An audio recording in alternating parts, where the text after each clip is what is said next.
अगर आप बाल्टी से गाय का दूध दूहते हैं, वो बाल्टी में छेद हो, लोटा से दूध गाय को दूहते हैं तो लोटे में छेद हो, तो दूध गार रहे हैं तो दूध को गारने का, दूहने का आवाज भी हो रहा है, गदागद धदा धद लग रहा है, दूध गिरा रहा है, लेकिन वहां तो छेद है, वो तो बह गया, वो सब बेकार हो गया। वाह महाराज जी। तो उसी प्रकार कोई सत्संग दिन रात करता रहे, सारा जीवन करता रहे, लेकिन वो जीवन में उस चीज को पालन नहीं करता है, जीवन में उसको उतारता नहीं है, आत्मसात नहीं करता है, उस पर चलता नहीं है, तो फिर तो वो बेकार ही है। उसी तरह से निकल गया जैसे कि गाय का दूध गारे बाल्टी में छेद था, वो निकल गया।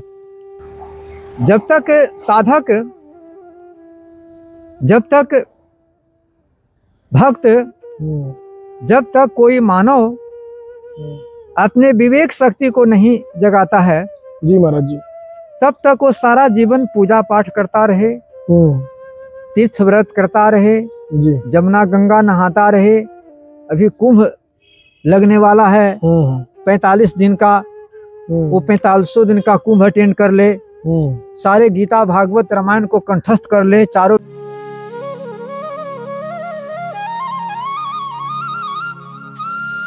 संत मिलन और हरि कथा तुलसी दुर्लभ दोय।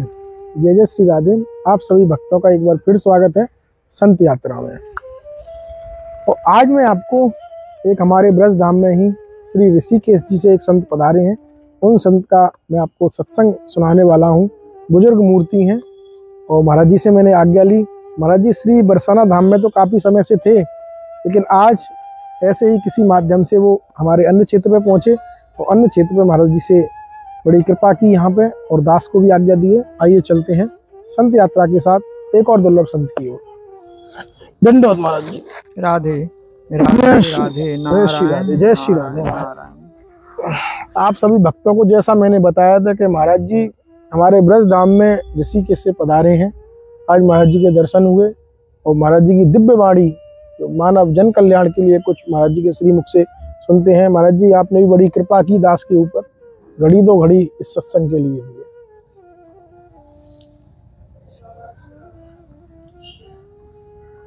गजाननम भूतगणादिसेवितं, गजाननम भूतगणादिसेवितं, कपित्थजम्बू फलचारुभक्षणम्,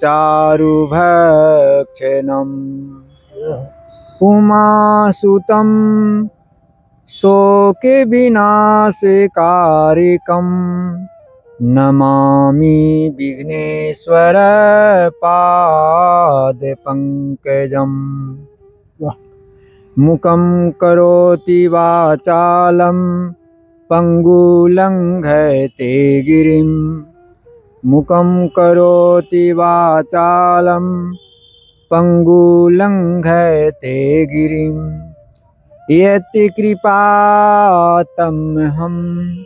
वन्दे परमानंद माधवं, वन्दे परमानंद माधवं। वसुदेवसुतं देवं कंसचाणूरमर्दनं, वसुदेवसुतं देवं कंसचाणूरमर्दनं, देवकी परमानंदं, कृष्णो वन्दे जगद्गुरुं, कृष्णो वन्दे जगद्गुरुं। कृष्णाय वासुदेवाय हरे परमात्मने, कृष्णाय वासुदेवाय हरे परमात्मने, प्रणतः क्लेशनाशाय गोविंदाय नमो नमः, गोविंदाय नमो नमः। सच्चिदानन्दरूपाय विश्वोत्पत्त्यादिहेतवे, सच्चिदानन्दरूपाय विश्वोत्पत्त्यादिहेतवे, तापत्रय विनाशाय श्रीकृष्णाय वयं नमः, श्री कृष्णाय वयं नमः। श्री सद्गुरुभ्यो नमः। श्री सरस्वत्यै नमः। ओम शांति शांति शांति। जय हो। हरि अनंत, हरि कथा अनंता। परमात्मा अनंत हैं और उनकी कथा भी अनंत है। तब सत्संग की जहाँ तक बात है जी, तो मुझे विचार करना पड़ा कि सत्संग का मैं प्रसंग कहाँ से लूँ, सत्संग का विषय मैं कहाँ से चुनूँ। क्योंकि सिलेबस अगर छोटा सा रहता तो हमको सिलेक्शन करने में, चुनाव करने में बड़ा आसानी होता कि चलो यहाँ से उठा लो। लेकिन ये इतना बड़ा विशाल सिलेबस है, इतना बड़ा सिलेबस तो किसी यूनिवर्सिटी का नहीं होगा। चाहे वो भारत का यूनिवर्सिटी हो, अमेरिका का यूनिवर्सिटी हो, इंग्लैंड का हो, रूस का हो, जापान का हो, कनाडा का हो, 300 से ऊपर देश हैं पूरी पृथ्वी पर। तो किसी भी यूनिवर्सिटी का कोर्स ये भगवान की कथा के कोर्स से बड़ा नहीं हो सकता। अभी पूरे विश्व में सबसे बड़ी यूनिवर्सिटी BHU है। उतनी बड़ी यूनिवर्सिटी अमेरिका में भी नहीं है। उसका भी सिलेबस भगवान की कथा से बढ़ के नहीं हो सकता जी। तो ये हरि अनंत, हरि कथा अनंता, भगवान की कथा अनंत है। तो अनंत में मैं चुनाव कहाँ से करूं, ये मुझे सोचना पड़ रहा है। तो अभी अभी राधा रानी भगवान कृष्ण मुझको प्रेरणा प्रदान किए कि जो सत्संग का आयोजक हैं उनका नाम विवेक शर्मा जी है। तो आज विवेक पर ही प्रवचन हो जाए। वाह। और ये विवेक शब्द जो है रामचरितमानस की चौपाई का सबसे प्रमुख चौपाई है। गोस्वामी जी, तुलसीदास जी महाराज रामचरितमानस में लिखते हैं, बिनु सत संग विवेक न होई, बिनु सत संग विवेक न होई, राम कृपा बिनु सुलभ न सोई, राम कृपा बिनु सुलभ न सोई, बिनु सत संग विवेक न होई, बिनु सत संग विवेक न होई, राम कृपा बिनु सुलभ न सोई, राम कृपा बिनु सुलभ न सोई। जय हो। राम कृपा बिनु सुलभ न सोई। जब तक साधक, जब तक भक्त, जब तक कोई मानव अपने विवेक शक्ति को नहीं जगाता है जी महाराज जी, तब तक वो सारा जीवन पूजा पाठ करता रहे, तीर्थ व्रत करता रहे जी, जमुना गंगा नहाता रहे। अभी कुंभ लगने वाला है 45 दिन का, वो 4500 दिन का कुंभ अटेंड कर ले, सारे गीता भागवत रामायण को कंठस्थ कर ले, चारों वेदों को कंठस्थ कर ले। लेकिन अगर वह अपनी विवेक शक्ति को नहीं जगाता है तो उसकी आत्मा का कल्याण होने का कोई सवाल नहीं उठता है। क्योंकि जब साधक के अंदर, मनुष्य के अंदर विवेक का जागरण होता है, विवेक जाग जाता है, तभी उसको अपने सही कर्तव्य का ज्ञान होता है कि मैं दुनिया में किस लिए आया हूँ, परमात्मा ने हमें दुनिया में किस लिए भेजा है, क्या परमात्मा ने जिस काम के लिए हमें भेजा था हम उस काम को कर रहे हैं, और ये मानव जीवन कितना दुर्लभ है। मैं शरीर नहीं हूँ, मैं आत्मा हूँ, जो परमात्मा का अंश है आत्मा। तो उस आत्मा की प्राप्ति के लिए हमें ये मानव जीवन मिला है। क्योंकि मानव जीवन छोड़कर जितने भी और योनियां हैं, 84 लाख पशु पक्षी, कुत्ते बिल्ली गधा, वो सब योनियां सिर्फ भोग योनि है। वो भोजन कर सकता है, बच्चे पैदा कर सकता है, सो सकता है, और इसी ढंग से कुछ और सांसारिक क्रियाकलाप कर सकता है, लेकिन वो आध्यात्मिक साधना नहीं कर सकता, क्योंकि पशु पक्षी के अंदर विवेक शक्ति नहीं है। उसके अंदर जो शक्ति मिली है परमात्मा की ओर से, वो इतना ही मिली है कि भूख लग जाएगा तो कैसे भोजन मिलना चाहिए उसका वो कोशिश करेगा, फिर सोना चाहिए, फिर कुछ और भी संसारिक काज करना चाहिए, उसका एकदम फिक्स्ड है वहीं से परमात्मा की ओर से कि उसको कर्तव्य क्या है। लेकिन विवेक शक्ति पशु पक्षियों में नहीं है, जिसके चलते भगवत प्राप्ति से वो वंचित रह जाता है। लेकिन मानव की जो सबसे बड़ी संपत्ति है, साधक की जो सबसे बड़ी संपत्ति है, वो है विवेक। और परमात्मा ने हर मनुष्य को विवेक शक्ति दी है, लेकिन दुर्भाग्य है कि मनुष्य अपनी विवेक शक्ति को दबा देता है सांसारिक कामनाओं के चलते। क्योंकि जब सांसारिक कामनाएं मनुष्य के दिमाग में आती हैं तो विवेक शक्ति दब जाती है। विवेक शक्ति दब जाने से फिर उसको सही गलत का ज्ञान नहीं रहता है। तो विवेक जागने से ही आत्मा का कल्याण होगा, सार बात इतना ही है। विवेक जागने से फायदा क्या होता है? तो विवेक जागने से तो अनेक क्षेत्रों में लाभ होता है, लेकिन विवेक जागने का जो सबसे बड़ा फायदा है वो ये है कि विवेक जब जाग जाता है तो हमारे अंदर एक ऐसी सद्बुद्धि जागती है, हमारे अंदर एक ऐसी सद्बुद्धि आ जाती है जिसके आधार पर हम तय करते हैं कि सत्य क्या है और असत्य क्या है, सत्य क्या है, असत्य क्या है, झूठ क्या है और सच क्या है, कर्तव्य क्या है और अकर्तव्य क्या है। तो विवेक शक्ति जाग जाने से हमें 6 बातों का ज्ञान होता है। पहला सत्य क्या है और दूसरा असत्य क्या है। सत्य का पता चल गया कि यह सत्य है तो उसको ग्रहण करना है, असत्य का पता चल गया यह सत्य है तो उसका त्याग करना है। तीसरा सही क्या है गलत क्या है, समझ में आ गया कि यह सही चीज है तो उसको ग्रहण करना है, गलत को छोड़ देना है। और पांचवा कर्तव्य क्या है, कर्तव्य का पता चल गया कि इस कर्तव्य को करने से हमारा कल्याण होगा तो फिर उस कर्तव्य को करना है। और छठा अकर्तव्य का पता चल गया कि ये अकर्तव्य है, अर्थात ये काम करने योग्य नहीं है, इस काज करने में हमारा विनाश है, समाज का विनाश है, देश का विनाश है, पूरे विश्व का विनाश है, हमें उस काम से दूर रहना है, उससे बचना है। ठीक है। तो विवेक जागने से ही आत्मा का कल्याण होगा, दूसरा इसका कोई साधन नहीं। परंतु फिर एक कदम आगे बढ़ने के बाद ये पता चलता है कि ठीक है विवेक जागने से हमारी आत्मा का कल्याण होगा, लेकिन उस विवेक की प्राप्ति कैसी होगी? तो बिनु सत्संग विवेक न होई। जब हम सत्संग करेंगे तब विवेक की प्राप्ति होगी। और ऐसे तो थोड़े समय का सत्संग भी बहुत बड़ा लाभ पहुंचाता है, लेकिन मनुष्य इतना नीचे गिर गया है कि जिसका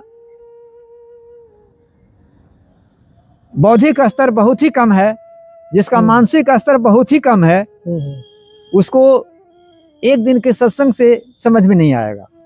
हाँ, जो अपने मन को सुधार लिया है, जो अपने बुद्धि को सुधार लिया है, उसको तो थोड़ा सा 1 सेकंड का भी सत्संग मिल जाएगा, 1 सेकंड का भी, उसको खाली हिंट चाहिए, हिंट से ही वो बहुत आगे बढ़ जाएगा। लेकिन वो किसके लिए है? जो बहुत आगे बढ़ा हुआ है। और जो एकदम निचले स्तर का आदमी है, जो जीवन भर खाली कमाता रहा, खाता रहा, सत्संग क्या चाहिए उसको कभी सोचने का मौका नहीं मिला, उसको एक दिन के सत्संग से कुछ खास बदलाव होने की चीज नहीं है, उसको बार बार सत्संग करना चाहिए। तो सत्संग महाराज जी सुनना चाहिए या हमें ग्रंथ पढ़नी चाहिए? सत्संग का वास्तविक स्वरूप क्या है? सत्संग सिर्फ सुनने का विषय नहीं है, वास्तव में सत्संग जो है आचरण करने का चीज है।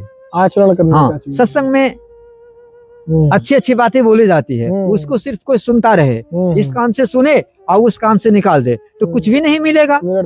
वो तो वही बात हुआ कि जैसे आप गाय का दूध दूहते हैं, या गाड़ते हैं या दूहते हैं, बाल्टी में या लोटे में या कोई पात्र में जी, और बाल्टी में छेद हो।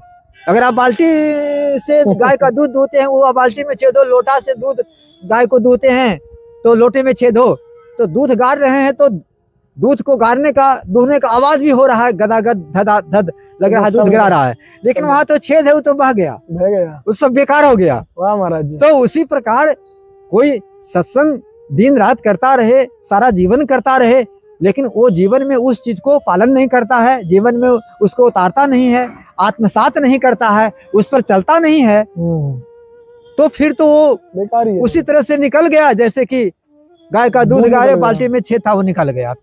तो आचरण में आना चाहिए, आचरण में आना चाहिए। आजकल हमारा अनुभव यही बताता है कि इतने भागवत कथाएं देश विदेश में हो रही हैं, इतने राम कथा हो रही है, इतने शिव पुराण कथा हो रहा है, और अनेक प्रकार की कथाओं की धूम मची है पूरे विश्व में, गली टोले मोहल्ले में, लेकिन जो लाभ पहुंचना चाहिए लोगों को नहीं देखने में आता है। तो उसका कारण क्या है कि लोग सिर्फ मनोरंजन बना लिया है, एक फैशन बन गया है। हाँ, अनुभव से बोल रहे हैं। हमारा सत्संग और लोगों की तरह घिसा पीटा पुस्तक पढ़ के नहीं होता है। हमने जीवन में अनुभव किया, हमने शोध और रिसर्च किया, चाहे हम राम कथा कहते हैं या भागवत कथा भी कहते हैं, चाहे सत्संग करते हैं, कुछ भी कहते हैं, तो मैं पुस्तक पढ़ के नहीं करता हूँ। हमने जीवन में शोध और रिसर्च किया, उसका अनुसंधान किया, उसकी तात्विक गहराई में गए कि मैं कौन हूँ, मैं कहाँ से आया हूँ, मैं शरीर नहीं हूँ, मैं आत्मा हूँ। परमात्मा की प्राप्ति के लिए मानव जीवन मिला है, तो कैसे प्राप्ति होगी? तो मोह को छोड़ना है, लोभ को छोड़ना है, ईर्ष्या राग द्वेष को छोड़ना है, और अनेक दोष हैं उनको छोड़ना है, आदि आदि अनेक शोध को मैंने किया। और हम आज तक भागवत कथा, राम कथा और सत्संग में जितनी बातें बोलते हैं उसको पहले खुद जीवन में उतारे हैं। और लोगों की तरह दो चार वो किताब पढ़ के शुरू नहीं कर दिए, पहले हम जीवन में उतारे, बहुत उतारे। जब हम उतारे उसके बाद मैंने सत्संग शुरू किया। और लोगों की तरह दो चार किताब पढ़ के नहीं। आजकल बहुत सारे प्रवचन करता है, बोलते हैं, बहुत मीठी मीठी बातें बोलते हैं, भक्ति के गंगा बहा देते हैं वाणी के द्वारा, लेकिन मोह भरा हुआ है, लोभ भरा हुआ है। ज्यादा करके वैसे ही लोग हैं। तो ना उनका कल्याण होगा, ना सुनने वाले का कल्याण होगा। या सुनने वाला उसका पालन करेगा तो हो सकता है कुछ बदलाव होगा, मगर उनका तो नहीं होगा। जी यही मेरा प्रश्न था अगला, कि मैं यही पूछने वाला था, जैसा आप बोल रहे थे ना, बिन सत्संग विवेक ना होई, तो आपने बिना पूछे ही बता दिया कि यही मैं भी सोचता हूँ कि इतना गीता, भागवत, रामायण पाठ, नाम जप, परिक्रमा, दर्शन होने के बाद भी लोग दुखी के दुखी हैं। और जबकि बोला जाता है कि कोई मेरा भागवत का, रामायण का कोई एक पंक्ति भी सुन लेगा, श्रवण कर लेगा, तो उससे उसका कल्याण हो जाएगा, ऐसा संत लोग बताते हैं। हाँ, तो लेकिन लिखा हुआ भी है। हाँ, लिखा भी हुआ है महाराज जी, लेकिन सुनने के बाद आचरण भी तो चाहिए। क्योंकि तुलसीदास ने कहा है, तुलसीदास ने कहा है, राम राम सब कोई कहे, राम राम सब कोई कहे, ठक ठाकुर और चोर, राम राम सब कोई कहे, ठक ठाकुर और चोर, बिनु प्रेम रीझै नहीं, बिनु प्रेम रीझै नहीं, तुलसी नंद किशोर, बिनु प्रेम रीझै नहीं, तुलसी नंद किशोर। राम राम तो सब कोई कहता है। ठक, ठक माने ठगने वाला, और ठाकुर, ठाकुर माने भगवान का भक्त, और चोर, चोर भी राम राम कहता है। लेकिन इससे भगवान रिझेंगे नहीं। तुलसी नंद किशोर, तुलसीदास जी कहते हैं कि नंद किशोर, नंद का लाला, तो नंद का लाला कौन है? कृष्ण है। तो इससे नहीं वो रिझेंगे, इससे रिझने का मतलब प्रसन्न नहीं होंगे। कैसे प्रसन्न होंगे? बिनु प्रेम रिझे नहीं तुलसी नंद किशोर। जब उनसे तुम प्रेम करोगे, राधा रानी कृष्ण से प्रेम करोगे, तब वो प्रसन्न होंगे और तुमको दर्शन देंगे।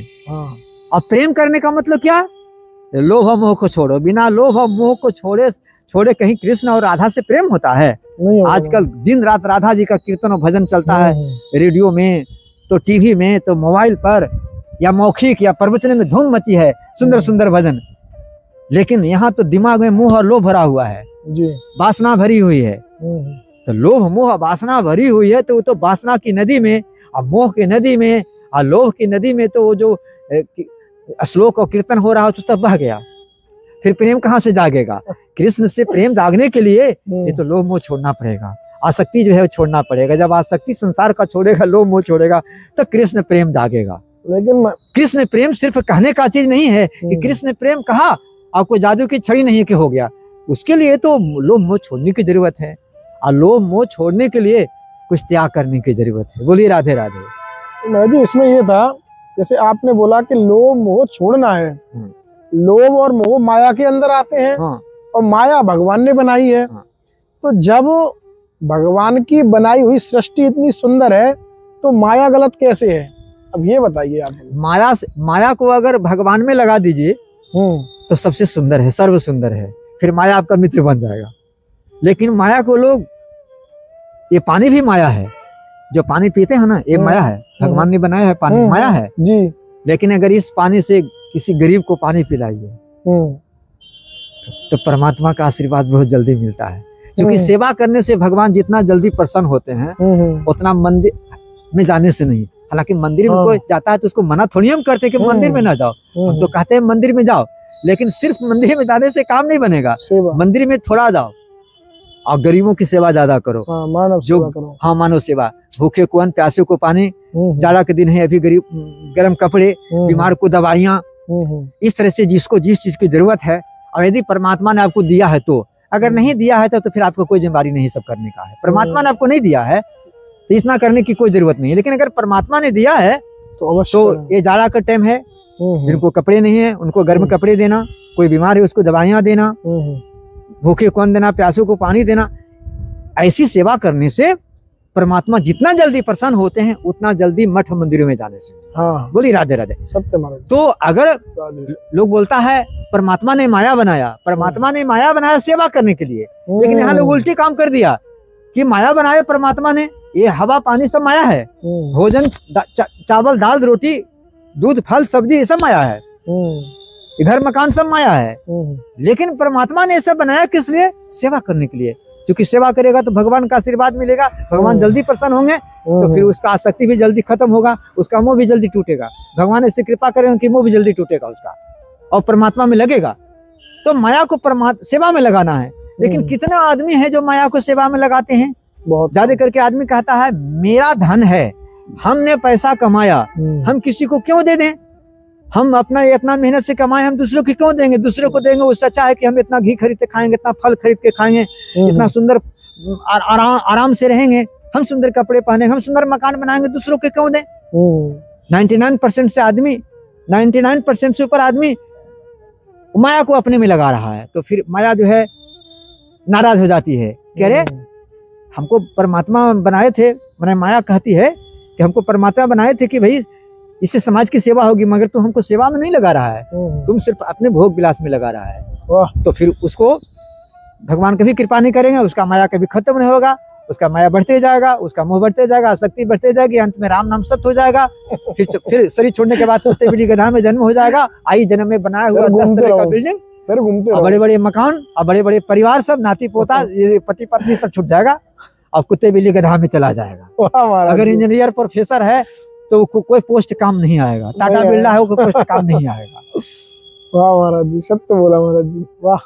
तो कहने को तो बहुत कुछ है, लेकिन कम समय में बहुत कुछ कहना संभव नहीं है। लेकिन कम समय में 60 तत्व बोल दिए, इससे ज्यादा की जरूरत नहीं है। बिल्कुल कम समय में जो 60 तत्व है आत्मा के कल्याण कैसे होगा, उसको हमने गागर में सागर की तरह एकदम निचोड़ दिया इतने देर में।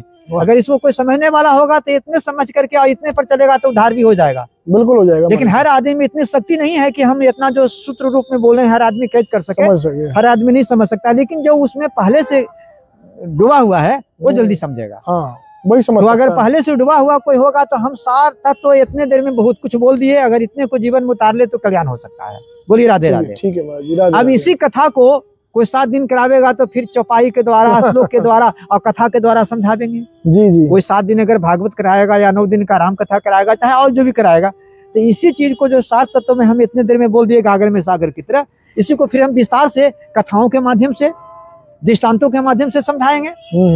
लेकिन निचोड़ मैंने बोल दिया। इन्हीं शब्दों के साथ मैं अपनी वाणी को विराम देता हूँ और अंतिम हम अपनी वाणी को कीर्तन से विराम करेंगे। अवश्य महाराज जी, क्योंकि परंपरा है विराम देना चाहिए कीर्तन के द्वारा। बिल्कुल देना चाहिए। और शुरुआत होना चाहिए मंगलाचरण से। तो मैंने मंगलाचरण से शुरुआत किया संस्कृत के श्लोकों के द्वारा। और विराम दिया जाता है कीर्तन से, तो कीर्तन से मैं विराम दूंगा अपनी वाणी को। गोविंद जय जय गोपाल जय जय, गोविंद जय जय गोपाल जय जय, राधा रमन हरि गोविंद जय जय। राधा रमन हरि गोविंद जय जय। गोविंद जय जय गोपाल जय जय। गोविंद जय जय गोपाल जय जय। राधा रमन हरि गोविंद जय जय। राधा रमन हरि गोविंद जय जय। ब्रह्मा की जय जय विष्णु की जय जय। ब्रह्मा की जय जय विष्णु की जय जय। उमापति शिव शंकर की जय जय। उमापति शिव शंकर की जय जय। गोविंद जय जय गोपाल जय जय। राधा रमन हरि गोविंद जय जय। राधा रमन हरि गोविंद जय जय। गंगा की जय जय जमुना की जय जय। गंगा की जय जय यमुना की जय जय। सरस्वती त्रिवेणी की जय जय। सरस्वती त्रिवेणी की जय जय। गोविंद जय जय गोपाल जय जय। गोविंद जय जय गोपाल जय जय। राधा रमन हरि गोविंद जय जय। राधा रमन हरि गोविंद जय जय। सर्वे भवन्तु सुखिनः सर्वे सन्तु निरामया सर्वे भद्राणि पश्यन्तु मा कश्चित् दुःखे भाग् भवेत्। ओम शांति शांति शांति। धर्म की जय हो, अधर्म का नाश हो, प्राणियों में सुधाना हो, विश्व का कल्याण हो। भारत माता की जय, गौ माता की जय, गंगा माता की जय, पृथ्वी माता की जय, सूर्य भगवान की जय, नर्मदा मैया की जय, विवेक शर्मा की जय, इनके माता पिता की जय, इनके बाल गोपाल की जय, बरसाना नगर पंचायत की जय। एक बार अंत में बोलिए राधे राधे राधे राधे। जय श्री कृष्ण। ओम शांति शांति शांति शांति। तो आप सभी भक्तों ने देखा हमारे साथ कि बिन सत्संग विवेक ना हुई, और विवेक के साथ ही आप देख रहे हैं संत यात्रा पे। महाराज जी ने भी बताया, तो महाराज जी ने पूरे जो निचोड़ है वास्तविकता में, जो भक्ति मार्ग पे चलने वाले साधक हैं, जो वास्तव में उस भगवान की शरण में जाना चाहते हैं, उनकी कृपा पाना चाहते हैं, उनके लिए महाराज जी ने इतने सूक्ष्म शब्दों में बताया है। इतने सूक्ष्म शब्दों, जो समझदार हैं हमारे साधक जो चल रहे हैं भक्ति मार्ग पे, उनको शायद अच्छे से समझ में आया होगा। और महाराज जी ऋषिकेश धाम से पधारे हैं हमारे ब्रज धाम में, और इन्होंने भी बड़ी कृपा की महाराज जी ने। और हम भी मिलते हैं ऐसे ही दुर्लभ संत दर्शन के साथ सिर्फ संत यात्रा पर। और आप ऐसे ही अपना प्यार दुलार इस दास पे लुटाए रखें। जय श्री राधे, जय श्री श्याम।